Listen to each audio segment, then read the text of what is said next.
안녕하세요. 저는 30대 이혼녀입니다. 이번 이혼을 통해서 가족 간의 신뢰가 얼마나 중요한지 알게 되어 사연을 써보고자 합니다. 제 결혼 생활이 이혼으로 마무리될 줄은 몰랐는데 착잡하네요. 지금부터 본격적으로 제 이야기를 좀 해볼게요. 우리 친정집은 부자는 아니에요. 하지만 남들이 부러워할 정도의 재산은 갖고 있습니다. 태어날 때부터 넉넉하게 살았던 건 아니었고, 제가 아주 어릴 적에 운 좋게 재산 불릴 수 있는 기회가 있었다고 했어요. 부모님이 갖고 있던 작은 토지 재산 중 한 곳에서 재개발이 지정되어 아파트가 들어섰다고 했거든요. 그 덕에 친정 집안은 평범한 가정에서 조금 더 넉넉하게 살 수 있는 형편이 되었다고 했어요. 저희 부모님이 원래는 맞벌이였는데 엄마가 전업주부로 포지션을 바꾼 이유도 다 그 이유였다고 하셨죠. 그 운 덕분에 부모님은 건물 두 채에 용인에다 땅까지 하나 더 사서 관리했고, 제가 결혼할 때쯤에 남들이 부러워할 만한 재산을 갖게 된 겁니다. 이걸 부자라고 하기엔 좀 민망한 수준이고요. 그냥 부족하지 않게만 살았다고 표현하는 게 맞을 것 같네요. 아무튼 저랑 남편이 처음 만난 곳은 직장에서였어요. 같은 대기업을 다니다가 눈이 맞아 결혼을 하게 되었거든요. 그때만 해도 저랑 남편 둘 다 결혼 정년기라 더 결혼이란 초점에 맞춰 만났던 것 같아요. 저희는 서로 처음엔 관심 없다가 우연한 기회로 같은 작업에 참여를 하게 되면서 친해졌어요. 저는 대화가 잘 통하는 사람을 좋아하는데 남편이 딱 그런 사람이더라고요. 게다가 남편이 유독 맡은 일에 대한 책임감이 강한 편이었는데 그 점이 제 마음을 가장 강하게 흔들었습니다. 그 책임감을 보면서 이런 남자와 결혼하면 적어도 가정을 등 돌릴 짓은 하지 않겠다는 걸 느꼈거든요. 예를 들면 불륜 같은 부정행위 말입니다. 저 또한 스스로에 대해 책임감 정도는 가지려고 노력하던 사람이었기 때문에 만약 결혼을 하게 된다면 부모님의 도움보단 제 선에서 해결하고 싶었거든요. 그래서 제가 꾸준히 돈을 모아왔는데 신기하게도 그건 남편 또한 마찬가지더라고요. 남편도 집에 손 안 벌리고 혼자 돈을 부지런히 모았대요. 그런 점이 저랑 남편의 공통점이라고도 생각해 더 마음이 통했던 것 같았어요. 그렇게 저희는 서로 집안 배경보다는 각자 모은 돈만 보고서 결혼을 결정하게 되었죠. 남편은 결혼하기 전 혼자서 모은 돈 2억 5천 있다고 제게 말했었습니다. 온전히 현금으로 가진 재산만 그렇다고 했고, 그뿐만 아니라 이미 집도 한 채 갖고 있다고 했어요. 심지어 시부모님 집도 남편이 사준 거라고 하더군요. 너무 대단한 게 느껴졌어요. 남편이 아무리 대기업 사원이라고 하더라도 나이가 40대, 50대도 아닌데 그렇게까지 재산을 모으고 관리했다고 하니까 존경스럽기까지 하더라고요. 그래서 저는 더 이 사람이 충분히 준비되었다고 생각했어요. 적어도 이런 남자랑 결혼하면 굶어 죽는 일은 안 생기겠구나 싶었거든요. 미래에 아기가 생긴다고 해도 이런 남편이 있다면 너무 든든할 것 같다는 생각도 들었어요. 저는 나름대로 똑똑하게 사람을 판단해보고 결혼했다고 생각했습니다. 그렇게 결혼을 진행했던 건데 혼인신고까지 한 뒤에 정말 생각지도 못한 사실을 알게 되었어요. 부부가 되면 어쩔 수 없이 돈 문제가 훨씬 더 중요해지잖아요. 그래서 좀 더 깊게 대화를 나눴던 건데 그제야 시모가 남편의 돈을 대신 관리해주고 있었다는 사실을 알게 된 겁니다. 더 황당한 건 따로 있었어요. 신혼집 명의뿐만 아니라 시댁 명의가 전부 시모 이름으로 되어 있었고 남편 통장마저 시모 손에 있어서 남편이 시모한테 돈을 받아 쓰고 있었더라고요. 제가 먼저 우리 부부끼리 돈 관리 좀 해보자고 얘기를 나누지 않았다면 한참 뒤에 알게 되었을 사실들이었습니다. 남편이 결혼하고 나서도 제게 이러한 사실을 고백하지 않았다는 건 결국 저한테 숨길 수 있으면 안 밝히겠다는 뜻 아니겠어요? 뭐? 그걸 왜 이제 얘기해? 그럼 당신 결혼 자금 없다는 거잖아. 결국 다 어머님 돈이란 거 아니야? 그건 아니지. 다 내가 벌어서 마련한 것들이고 엄마한테 쥐어주는 것도 난데. 내가 자산 관리할 줄 몰라서 엄마한테 맡긴 거야. 엄마가 나 결혼하면 전부 돌려주겠다고 했어. 내가 요즘 바빠서 잠시 깜빡하고 말 못했던 거야. 하마터면 신혼부터 대판 싸움이 날 뻔했습니다. 다행히 남편은 저랑 대화를 하고 나서 그 다음날 이 사실을 시모와 의논했고, 시모는 별다른 문제 없이 남편에게 급여 통장과 적금 통장을 흔쾌히 넘겨주었습니다. 대신 시모가 신혼집 명의는 차차 바꾸기로 하자 해서 처음엔 현금만 받아왔었어요. 남편이 받아온 그 통장을 확인해 보니 현금 2억가량 모았다던 그 돈이 결혼 자금 쓴 것 빼면 그 정도 액수로 남아있더라고요. 그래서 제가 더 화내지 않고 그 상황을 참고 넘어가 줬어요. 그렇다고 어이없던 그 기분이 사라지는 건 아니었습니다. 저는 남편이 책임감 강한 모습을 분명 발견했기에 모든 걸 남편 혼자 해결하는 줄 알았거든요. 그런데 시모한테 꽤나 큰 부분을 의존하고 있었다는 사실을 신혼 초부터 알게 돼서 남편에 대한 제 감정이 살짝 식어버리더군요. 이런 걸 실망이라고 하는 거겠죠. 물론 그렇다고 남편에게 벌써부터 실망이란 말을 하진 않았어요. 그냥 제가 바로잡고 싶었던 것 같습니다. 제가 선택한 결혼을 후회하지 않으려고 어떻게든 남편의 실망스러운 모습을 이해하려고 했었죠.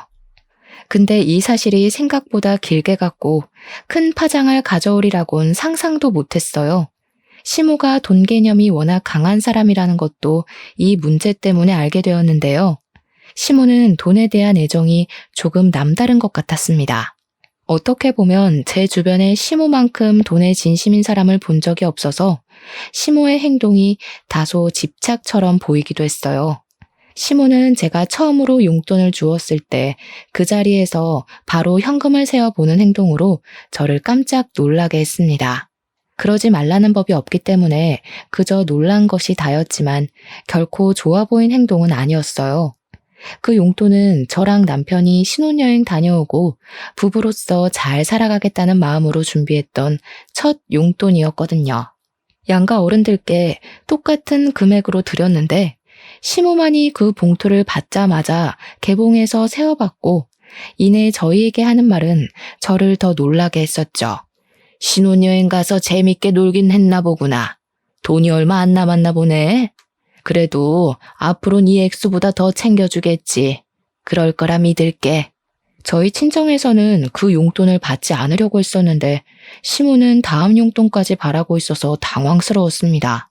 심지어 돈 버는 사람이 두 사람이니 더 넣어달라고 노골적으로 말한다는 것이 제겐 좀 많이 충격이었어요. 자기 아들한테 하는 말이면 이해하겠는데 저는 시모랑 얼굴 본 지 한 달도 채 안 된 상태였거든요. 그런 남의 자식에게 당당하게 용돈을 요구하는 시모의 태도가 무례하게 느껴질 수밖에 없었죠.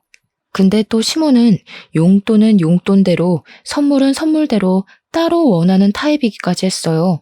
기념일 같은 걸 워낙 반드시 챙기는 사람인데 절대 말로만 축하하면 안 되고 무조건 선물을 받아야 하는 사람이었습니다. 남편이 말하길 시모가 마음이 여려서 선물 안 주고 넘어가면 그 소녀 같은 토라짐이 무려 한 달까지 간 적 있다 하더라고요. 말이 좋아 소녀 같다 표현을 한 거지 나이를 그만큼 먹고 고작 선물 못 받았다고 토라지는 건 너무 징그럽지 않습니까? 시모의 그런 특징을 남편이 참고해달라는 식으로 제게 부탁했는데 그걸 듣자마자 생각하고 싶지도 않은 불길한 미래가 자꾸 상상되었어요. 왠지 시모 때문에 남편과 문제가 생길 것 같은 느낌이 들더라고요. 시모랑은 최대한 갈등을 만들지 않는 것이 좋겠다고 생각해서 저는 시모와 자주 마주하지 않기 위해 갖은 노력을 했었습니다. 어차피 저희가 분가를 하고 있었으니 제가 굳이 바빠서 시간이 안 된다면 시모를 안 볼 수 있을 거라 생각했어요. 그런데 그게 아니더라고요. 굳이 제가 얽히고 싶지 않아도 시모가 알아서 사사건건 간섭해 오는 겁니다. 저희 친정 부모님이 제가 먼저 연락하지 않는 이상 잘 연락을 주지 않으니 시댁도 그럴 거라 착각을 했어요. 시모는 우리 신혼집 명의가 자기 거라는 걸 명분으로 우리 집을 계속 방문하기 시작했습니다. 어머님, 갑자기 어쩐 일이세요? 남편이 어머님 온다는 말을 안 해서 몰랐어요. 오시는 줄 알았으면 뭐라도 준비해 놓을 걸 그랬네요. 아직은 내 집이잖니? 내가 굳이 너한테 알리지 말라고 했어. 아들 허락만 받으면 되지 뭐하러 두 사람씩한테나 허락을 구해. 어차피 명의 넘겨주면 이럴 일도 없을 테니 불편해할 것도 없다. 그냥 잘 사나 보러 온 거야. 시모는 이런 식으로 저희 집을 쳐들어오곤 하셨는데 말만 잘 사나 보러 왔다고 표현한 거지. 사실 시모는 올 때마다 집안 살림살이를 둘러보면서 잔소리를 엄청 했습니다. 그게 다 돈 얘기였어요. 우리가 집에 새로운 무언가를 들이면 얼마 주고 샀는지를 꼭 물어보더라고요. 거짓말하고 싶진 않아서 솔직하게 얘기를 해주면 주로 새 것을 산 것에 불만을 품고 잔소리하셨어요.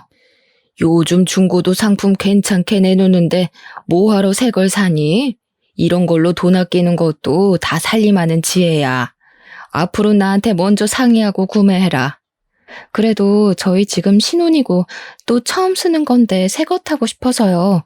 저희가 형편이 안 되는 것도 아닌데 굳이 중고를 살 필요는 없다고 생각했거든요. 또 이런 것들은 한 번 사면 몇 년씩 쓰는 거라 아무래도 새 걸로 시작하는 게 좋죠. 네가 경제관념이 없구나. 쓸데없는데 돈 쏟을 일 있으면 아껴서 적금이나 넣어. 요즘은 땅 파서 돈 나오는 시대 아니다. 아낄 수 있을 때까지 아껴야지. 나중에 나이 들어봐라. 어디 젊을 때처럼 돈 벌 기회가 쉽게 있는 줄 아니? 시모는 일단 자기 눈에 마음에 안 든다 싶으면 다 쓸데없는 곳에 들어가는 돈 취급을 했습니다. 자기가 쓰는 돈은 합리적이고 남이 쓰는 돈은 엄청 아까워했어요. 게다가 남한테 받는 건 또 좋아했고 자기 돈이 남에게 나가야 하는 건 굉장히 싫어했어요. 사실은 아들 집이나 저희 혼수까지도 다 자기 재산이라고 생각하는 것 같았어요. 자기가 자기 아들에게 명의를 넘겨준다고 하더라도 아들 돈이 자기 돈이라고 생각하시는 거죠. 그러니까 제가 제 스스로 뭘 사서 배치하는 게 마음에 안 드셨던 거예요. 저는 그때부터 시모가 굉장히 짠순이라고 생각했고 알뜰살뜰한 사람이 아니라 무력이 많은 사람이라는 걸 깨달았습니다. 솔직히 그 사실만으로도 제 시모복은 이미 날아갔다고 체념했어요. 하지만 딱 그까지만 했다면 저도 이혼할 만큼 불만을 품진 않았을 겁니다. 근데 시모의 욕심이 닿지 말아야 할 곳까지 닿기 시작하자 저도 모르게 걷잡을 수 없는 길을 들어서고 말았어요. 어느 날 남편이 시모한테 온 전화를 몰래 받고 있는 걸 엿들은 적 있었는데요. 그 내용이 정말 괘씸하고 화가 나더라고요. 사돈댁이 땅까지 있다면서 하나 정도는 사위 앞으로 명의해줘야 되는 거 아니니? 아직까지도 아무 말이 없었어? 네 마누라는 이런 것도 알아서 안 챙겨주고 뭐 한다니? 아직 내가 뭘 한 것도 없는데 장인어른께서 덜컥 주는 것도 이상하지. 그냥 괜한 소리 하지 말고 얌전히 기다려. 사람 일은 모르는 거니까 그렇지. 그 집에 자식이 2명이나 더 있다며. 갑자기 사돈어른들 둘 다 확 죽어봐라.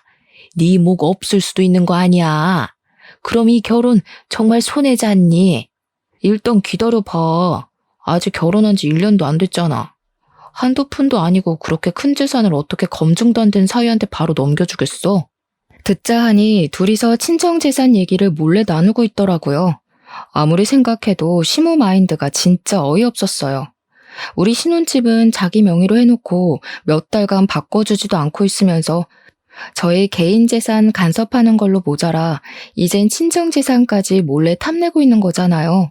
그건 아무리 어른이라고 하더라도 도가 지나친 태도라고 생각했어요.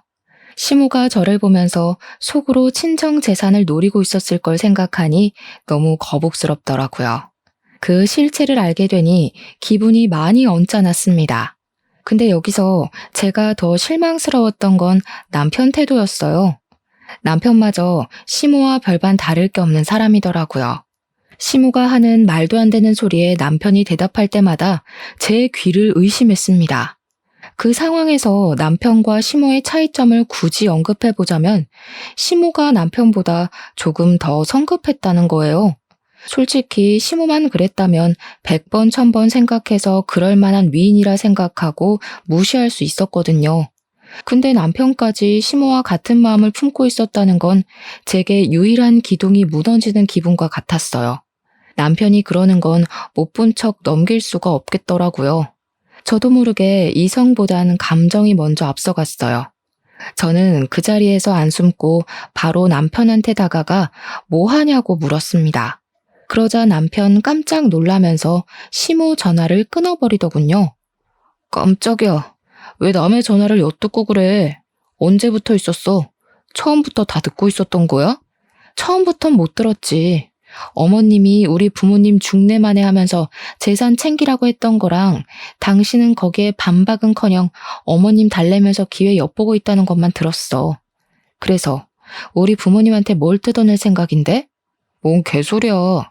우리가 뭐가 아쉬워서 남의 재산을 탐내겠어. 당신이 잘못 들은 거야. 그냥 엄마 친척 중에 재산 문제가 있어서 그래. 그동안 이런 식으로 숨겨왔구나. 내가 똑똑히 들었는데 뭘 아닌 척이야. 그럼 어머님한테 가서 직접 물어볼까? 방귀 낀 놈이 더 성낸다고 남편은 저랑 입씨름하기 피곤하단 핑계를 대면서 자리를 피해버렸습니다. 당연히 저만 남편 뒤를 졸졸 쫓아다니면서 남편한테서 사실을 독촉했어요. 그랬더니 그게 결국 불씨에 기름을 들이부었고 결혼 후 처음으로 남편과 대판 다툼을 벌였습니다. 그럼에도 불구하고 남편은 끝까지 사실을 부정하더군요. 뒤늦게 사실을 밝혀도 속상할 마당에 저를 대체 뭘로 보는 건지 끝까지 숨기는 태도 때문에 더 실망이었죠. 사실 제가 당장 남긴 증거가 없었으니 저도 다짜고짜 시모한테 가서 이 문제를 따질 수 없었어요. 저는 그 뒤로 시모랑 남편을 유심히 살피게 되었습니다. 근데 남편이 시모한테 언질이라도 준 건지 시모가 언제나처럼 짠순이 기질만 있을 뿐 둘이 몰래 통화하는 일은 없더라고요. 일부러 더 조심히 하는 것 같았고 시모는 일부러 더 아무렇지 않은 척 저를 갈구는데 신경 쓰기만 했어요. 제가 굳이 시모를 자극해야만 그들 속셈을 조금이라도 드러낼 수 있겠더라고요. 혹시 제가 떠보면 넘어오지 않을까 싶어서 저는 한날 작정하고 철판을 깔았습니다. 그날은 시댁에서 밥 먹는 날이었어요. 참, 어머님, 저희 신혼집 명의 언제 바꿔주실 거예요? 이렇게까지 미룰 이유가 없는데 혹시 주기 싫으신 건가요? 아니면 저랑 남편이 오래 못 살 것 같아서 재산 지키려는 거예요? 저는 대놓고 뻔뻔하게 명의 변경을 요청했습니다. 그랬더니 제가 직접 물어볼 줄은 몰랐는지 시모가 당황해 하더라고요. 그게 뭐가 그렇게 중요하니? 어차피 내 명의로 돼 있어도 내가 죽고 나면 내 아들 재산인데 내 아들 명의로 바꾸나 내 명의로 두나 그게 그거지. 그리고 너희들이 이혼을 하든 말든 그것까지 내가 어떻게 관여를 해? 넌 대체 나를 어떻게 생각하고 있었던 거니? 혼자서 아주 소설을 썼나 본데? 혹시나 싶어 여쭤봤죠. 사실 저도 부모님께서 원룸 건물 하나 준다 그랬는데 그냥 부모님 명의로 두라 그랬거든요. 저랑 남편이 언제 어떻게 될지 모르니까 굳이 서두를 필요 없잖아요. 근데 어머님 말씀 듣고 보니 그렇네요. 어차피 저희 부모님 돌아가시면 다 제 재산이니 굳이 명의는 안 바꿔도 되겠어요. 안 그래요? 친정 부모님께서 원룸 건물을 주기로 했다는 말은 사실 거짓말입니다. 신모가 워낙 친정 재산에 눈독 들이고 있는 걸 알아서 제가 한번 떠본 거였어요. 그냥 그렇게 지어내서 한번 말해봤는데 생각보다 시모 반응이 현실적이더라고요. 제 말에 당황하고 기분 나쁜 티를 팍팍 내는 거 있죠.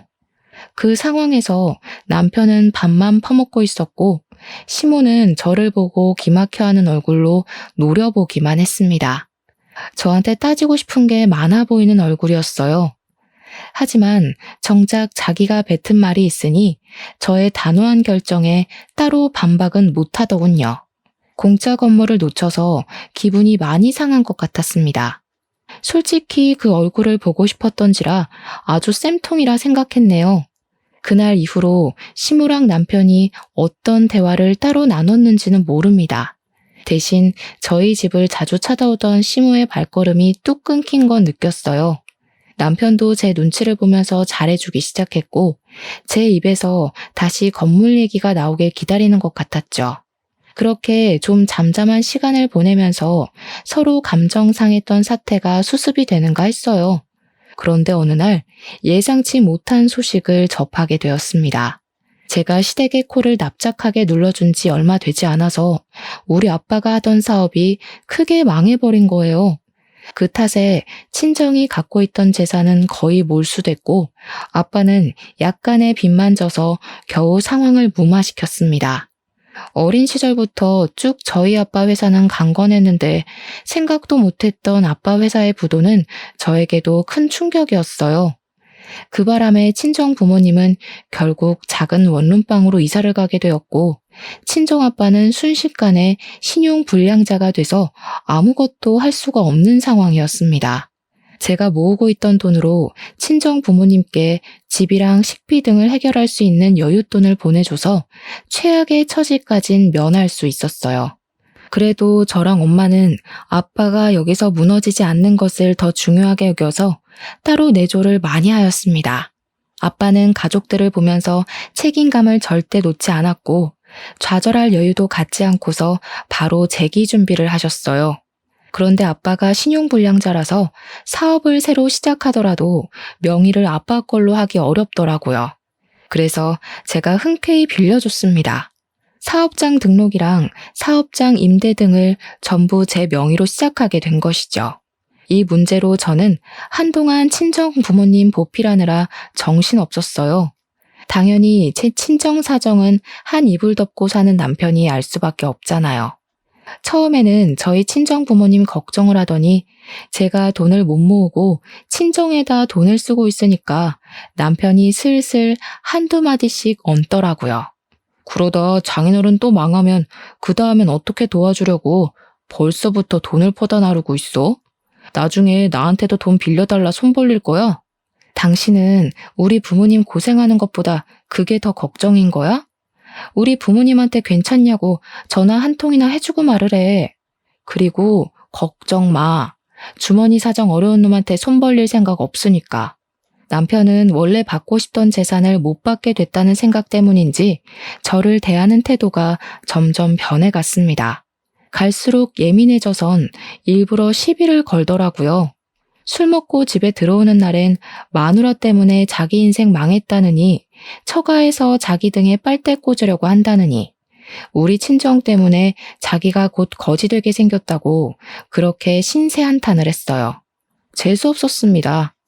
저희 집에 재산이 넉넉할 땐 어떻게든 하나 얻어내보겠다고 눈치 보고 아부떨더니 떼먹을 재산 사라지니까 그냥 저를 떼어놓고 싶나 보더라고요. 그렇잖아도 스트레스 받는데 누가 부모 자식 사이 아니랄까봐 이런 진상짓을 남편뿐만 아니라 시모까지 똑같이 저질렀어요. 우리 집 망하고 나서 시모가 처음 저를 찾아왔을 때 저 바로 쫓겨날 뻔했습니다. 대체 이게 무슨 혹 때려다 혹 붙인 격이야? 그놈의 명의 하나 얻겠다고 내가 별꼴을 다 겪는다. 아니, 바깥 사돈은 일처리를 어떻게 하셨길래 부도를 내? 예, 나는 빚쟁이 사돈 안고 갈 생각 추호도 없으니까 당장 이혼해라. 이러다 앞길 창창한 내 아들 인생까지 망하겠어. 네? 저희 아빠가 남편한테 피해준 것도 없는데 무슨 발목을 잡았다고 그래요. 그리고 저희 아빠 다시 재기하실 거거든요. 지금도 새 사업 준비 중이라고요. 말 잘도 지어낸다. 너 네 아빠 망할 줄 알고 신혼집 명의 달라고 한 거지? 신용불량자가 무슨 사업을 제기해? 내가 집에만 있다고 그런 것도 모를 줄 아니? 집에만 있으셔서 모르시는 거 맞네요. 명의는 빌릴 수도 있는 거 모르세요? 제가 아빠한테 명의 빌려줘서 시작할 수 있었어요. 저희 아빠 책임감 강한 분이라 분명 재기 성공할 거라고요. 이혼을 안 하려고 발악한 게 아니라 저는 단지 시모가 먼저 저한테 이혼을 주장하고 있는 것이 마음에 안 들었어요. 이혼을 통보해도 제가 먼저 하고 싶었습니다. 저는 잘못한 게 없는데 이혼까지 강요받으니까 화가 나더라고요. 그래서 저희 친정아빠가 부도 한 번으로 무너질 만큼 멘탈 약한 분도 아니고 사업가에 소질 있는 사람이란 걸 더 어필했어요. 고작 전업주부인 시모가 우리 아빠를 무시하는 것도 싫었거든요.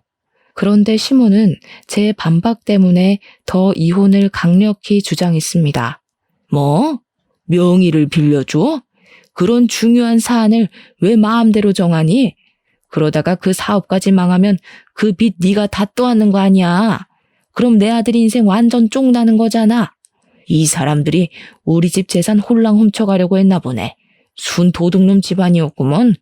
이 말은 제가 시무랑 남편한테 해주고 싶었던 말인데 시무 입에서 나오니까 기분이 많이 나빴습니다. 같이 있던 남편은 시무의 역정을 말리기는커녕 오히려 자기도 시무의 의견에 동조한다는 눈빛을 띠고 있었어요. 저도 그들의 마음을 이해 못하는 건 아닙니다.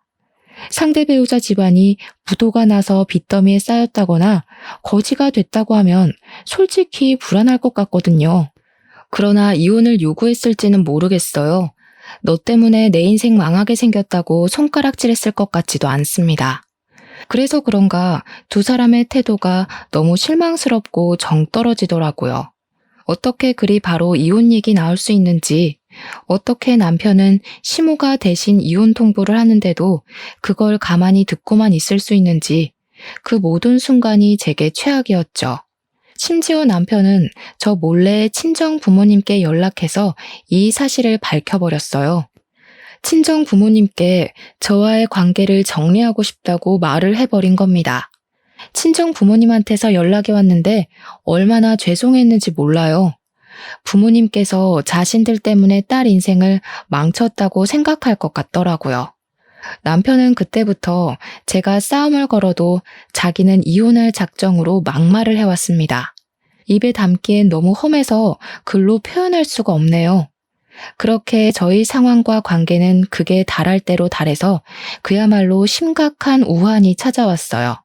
친정 부모님은 제 걱정에 잠을 설쳐서 언제 한번 시무한테 따로 연락을 했었답니다. 시무에게 애들 이혼에 대해서 시간을 두고 기다려달라 했나 보더라고요. 근데 시무는 저랑 친정 부모님한테 제대로 모욕을 주고 싶었던 건지 친정 부모님의 부탁에도 불구하고 굳이 제가 듣는 자리에서 친정 부모님과 다시 통화를 했습니다. 아무리 생각해 봐도 우리가 너무 손해라서 왜 그래야 되는지 모르겠는데요. 그냥 막연히 기다려달라는 건 우리 보고 지금 눈 뜨고 코 베이라는 거잖아요. 나중에 자금 사정 어려워지면 우리 아들한테 돈 달라고 부탁할 거 아닌가요? 우리가 호구로 보이세요? 그럴 리가요. 그런 뜻 아니에요.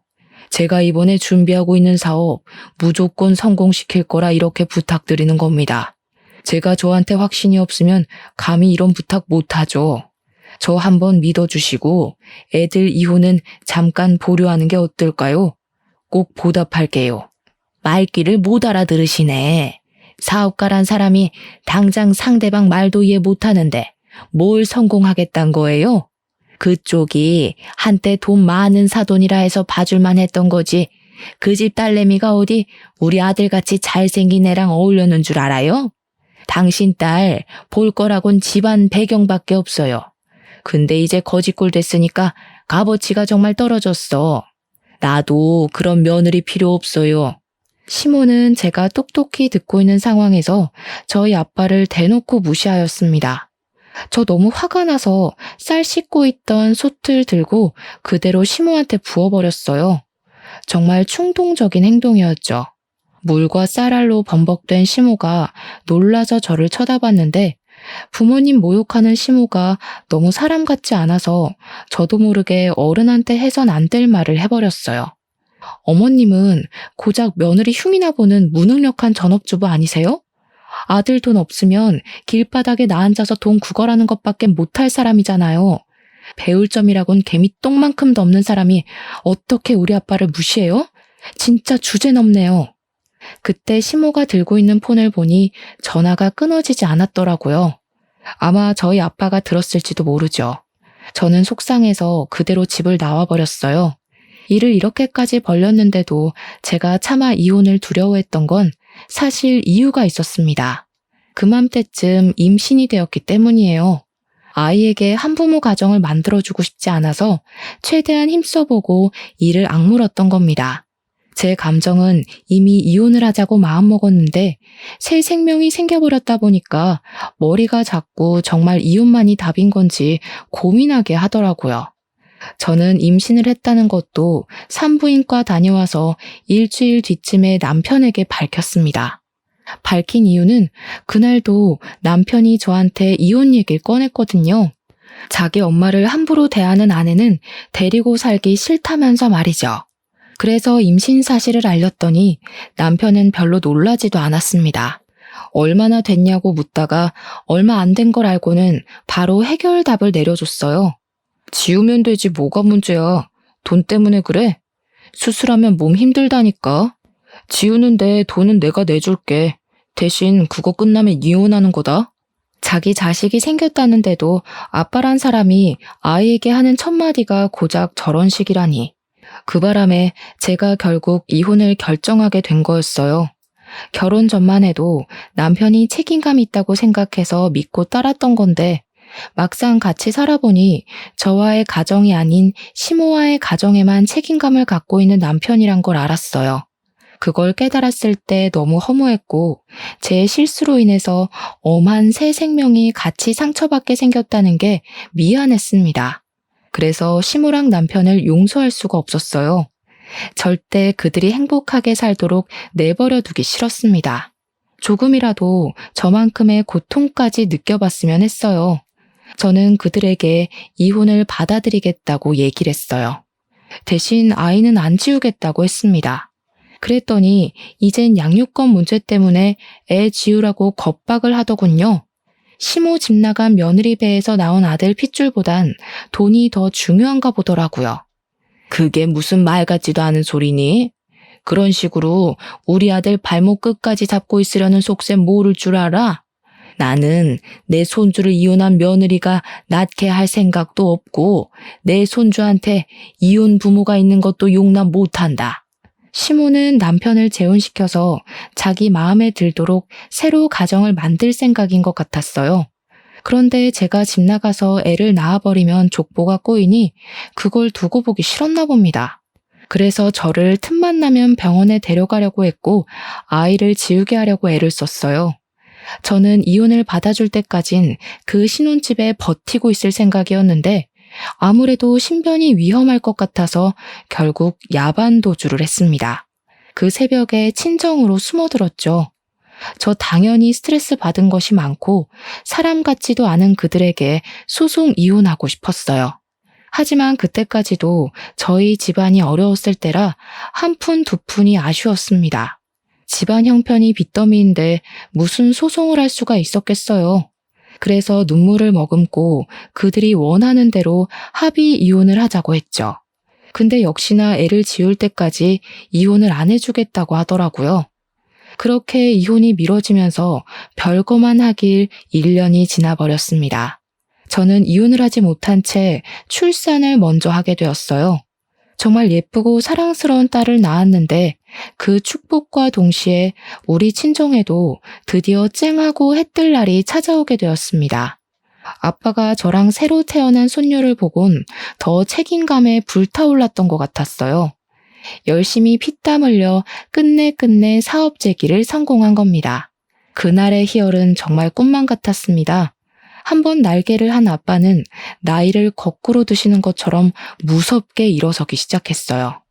상가를 서너 개까지 구입할 정도로 갓에 일으켜주셨고 아빠는 그것이 전부 복을 안고 태어난 손녀 덕분이라 얘기를 하고 있습니다. 아무튼 노력해준 1년 넘는 시간 동안 홀로 편히 자지도 못한 아빠 덕분에 우리는 작은 원룸에서 다 같이 살 수 있는 넓은 아파트로 옮겨갔어요. 그제야 드디어 숨통이 트이는 느낌이었습니다. 아빠 회사가 부도가 나기 전에는 몰랐던 소중한 것들과 감사한 것들이 뼈저리게 느껴졌어요. 세상에 당연한 것과 영원한 건 없다는 말 정말 기억하고 살아야 될 것 같더라고요. 그리고 저는 아직까지도 양육비 때문에 이혼 안 해주고 있는 시댁을 상대로 소송을 준비했습니다. 아빠의 지원받아서 좋은 변호사를 선임할 수 있었어요. 제게 시모와 남편은 10년 묵은 채증이나 다름없었고 손톱 옆에 난 가시 같은 존재였어요. 드디어 잘라낼 수 있게 되었다니 너무 기뻤습니다. 그렇게 그들에게 한 통의 연락도 없이 곧장 이혼 소송을 진행했고요. 양육권도 청구했고 시무랑 남편에게 여러 가지 협박당했던 통화 기록을 제출하여 정신적 손해배상까지 요청했죠. 그랬더니 그제야 친정아빠의 재기 성공 소식을 시무랑 남편이 알게 되었습니다. 자기들 자존심 때문인지 나름대로 저희 아빠를 뒷조사한 것 같더라고요. 저희 아빠가 부도나기 전보다 빠른 속도로 성장하고 있다는 것까지 알아낸 건지 깜짝 놀랄 만큼 아빠가 성공하자 태도 바로 돌변하는 거 아니겠어요? 저한테 연락 온 목소리가 너무 상냥한 겁니다. 그동안 고생 많았지? 못 본 사이에 벌써 우리 손주가 태어났겠구나. 우리 아들이 너 없이 자리를 못 잡아서 내가 그간 너무 정신없이 살았어. 그래서 연락할 여유가 없었네. 그나저나 집안 문제 좀 해결됐다면서? 한 해 만에 일어나는 게 쉬운 일이 아닌데 너네 아빠도 참 대단하다. 역시 전문 사업가는 다른가 봐. 저희 아빠 칭찬하시려고 연락한 건 아니실 텐데 왜 전화하셨어요? 혹시 소송장 받고 긴가민가 하셔서 연락하신 거예요? 아, 소송장? 그래, 받았지. 사실 너한테 진심으로 사과하고 싶어서 전화했어. 예전엔 우리가 사업에 대해서 뭘 잘 몰라서 실언을 좀 했다. 정말 미안해. 네가 없어 보니까 알겠더라. 특히 우리 아들한테 네가 얼마나 중요한 아내였는지 깨달았어. 지난 날은 그만 잊고 다시 잘해볼 순 없을까? 누가 들어도 속보이는 시모 태도에 너무 어이가 없었어요. 여러분들도 저와 같은 감정을 느끼셨을 겁니다. 수그리고 들어오면 제가 받아줄 거라 생각했던 걸까요? 어떻게 일이 사람을 돈으로만 판단하고 대할 수 있는 건지 신기하더군요. 뭘 다시 시작해요? 저희 아빠가 성공하니까 다시 놓치기 아쉬워서 이러는 거 모를 줄 아세요? 저는 우리 아이한테 무능력한 할머니랑 무식한 아빠 만들어주기 싫어요. 뭐? 성질난 거 알겠는데 나 그래도 아직 네 시엠이야. 너희 법적으로 여전히 부부인데 말이 너무 심한 거 아니니? 겨우 이 정도로 기분 나빠하면 안 되죠. 계속 연락하면 더 심하게 개망신 시켜드릴 거예요. 그러니 개수작 그만 부리고 위자료나 준비하세요. 괜히 도둑놈 새끼들처럼 돈 냄새 맡고 들러붙을 생각 마시고요. 그렇게 원하던 이혼해준다는데 말이 많네. 시모가 억지로 화를 참고 있는 게 수학이 너머로 느껴졌습니다. 시모는 꽤나 당황했음에도 우선은 제 비위를 맞춰주고자 했어요. 찬찬히 말해보자며 제 막말을 억지로 웃으면서 받아주더라고요. 그러거나 말거나 저는 시모가 말하는 중간에 그냥 전화를 끊어버렸습니다. 그냥 그렇게 소송 끝내고 이혼을 마무리하려고 했어요. 그랬더니 남편이랑 시모가 구질구질하게 친정집까지 찾아온 겁니다. 이사간 친정집도 뒷조사해서 알아낸 것 같더군요. 아무튼 그때 집에 아빠는 일가서 없었고 친정엄마랑 저랑 아기만 있는 집에 남편이랑 시모가 찾아왔어요. 제가 그냥 무시하자고 했지만 엄마가 뭐라고 사정할지 들어보고 싶다 해서 그들은 안으로 들였습니다. 오래간만에 보는 두 사람의 몰골은 오랜만에도 짜증이 나더군요. 그들은 울상으로 들어오더니 저랑 엄마 앞으로 냅다 무릎을 꿇었어요. 솔직히 그들이 잘못했다고 싹싹 빌 줄 알았습니다. 그런데 예상치 못하게 뻔뻔스러운 말을 하기 시작했어요. 장인어른 사업장 당신 명의 빌려준 거라고 했지? 이거 재산분할 소송하면 당신도 손해볼 수도 있어. 그래도 괜찮아? 억울하지 않겠어? 장인어른이 힘들게 일으킨 사업인데 괜히 문제 생겨봤자 좋을 거 없잖아. 그러니까 어차피 이혼 안 한 거 그냥 소송 취하하자. 자기네들이 나름 찬스라고 생각해서 떠올린 최후의 수단이었던 거지 웬 멍청이 같은 말로 협박을 하는 겁니다. 차라리 밑도 끝도 없이 고개 쳐박고 빌기만 했다면 제가 이혼 소송에 그렇게까지 용쓰진 않았을 거예요. 그런데 주제도 모르고 끝까지 제 약점을 찾아서 자기들이 승기를 잡으려고 하다니. 하는 짓들이 여전히 괘씸해서 오랜만에 제 감정이 다시 불타올랐습니다. 제가 사실 남편이 언급했던 명의 부분이 이혼할 때 좀 걸리지 않을까 싶어서 미리 변호사에게 알아봤어요. 그러자 변호사가 하는 말이 실질적 소유자가 중요한 거라서 명의가 내 거라도 소유자가 아빠면 저랑은 관계없는 재산이라고 하더라고요. 그러니 즉 제가 재산 분할 소송을 당하더라도 아빠가 가진 사업장은 재산 분할 대상에 포함되지 않는다는 답을 들었습니다. 아마 변호사에게 미리 물어보지 않았더라면 저렇게 협박하는 남편으로부터 당황해서 제대로 대처를 못했을 거예요. 그럼 시무랑 남편 둘이서 또 한 건 잡았다고 좋아했겠죠. 그래, 우리 아빠가 고생해서 키운 사업이지. 나 엿먹이고 싶은 것 같으니까 얼마든지 재산 분할 소송해봐. 그렇게 위자료랑 양육비 날리고 소송비도 날리고 변호사비도 날려서 제발 개털됐으면 좋겠다. 장인어른이 어떻게 돼도 상관없다는 거야? 어떻게 딸이라는 사람이 그럴 수가 있어? 그럼 너 때문에 장인어른은 또 사업 기반 흔들리는 거라고. 지금 나랑 엄마한테 화났다고 감정적으로 행동하지 말고 제발 미래를 생각해. 네가 언제부터 우리 아빠를 걱정했다고? 우리 아빠가 이혼 말릴 때 너랑 네 엄마가 우리 아빠한테 막말했던 거 잊었니? 지금 아빠가 일하러 가서 그렇지 이 자리에 있었으면 너 뺨 한 대 벌써 맞았어. 남편만으론 안 될 것 같으니까 이제 시모가 나서기 시작했는데 시모는 아기를 안고 있는 우리 엄마에게 사정을 했어요. 사부인, 제가 못나서 그랬던 거지 제 아들은 제가 시키는 대로 했을 뿐이에요. 아무런 잘못이 없어요. 앞으로는 제가 애들한테 간섭 일절 안 할 테니까 제발 이혼 좀 말려줘요.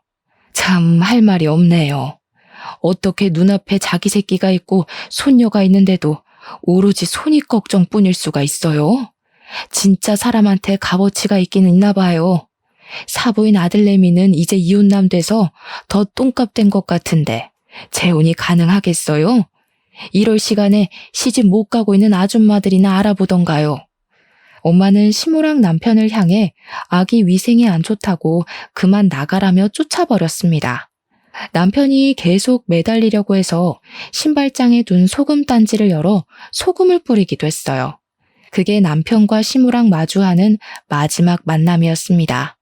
그 뒤로 저는 육아휴직 끝나기 전에 남편과 같은 직장 다니기 싫어서 이직하려고 했어요. 그런데 참 고마운 소식이 들려오더라고요. 남편이 진짜 우리 엄마 말대로 돈 많은 아줌마 하나 물려고 했는지 사내에서 직급 높은 노처녀들한테 찍접대다가 이미지 나빠져서 해고됐다고 하는 겁니다. 처음엔 좀 놀랐어요. 그러고는 바로 웃음이 터졌죠. 안 그래도 돈 나갈 구멍이 많은 집안인데 그나마 돈줄이던 남편의 번듯한 직장이 사라졌으니 이제야말로 제대로 똥출 타겠다 싶더라고요. 그러게 진작에 서로 믿어주고 기다려줬다면 상황이 이 지경까진 안 됐을 거잖아요. 물론 저한텐 쓰레기 걸러낼 수 있는 순간들이었기에 다행이지만요. 그래도 저는 그들을 보고 한 수 배웠습니다. 사람은 물질적으로만 판단해선 안 된다는 걸 말이죠.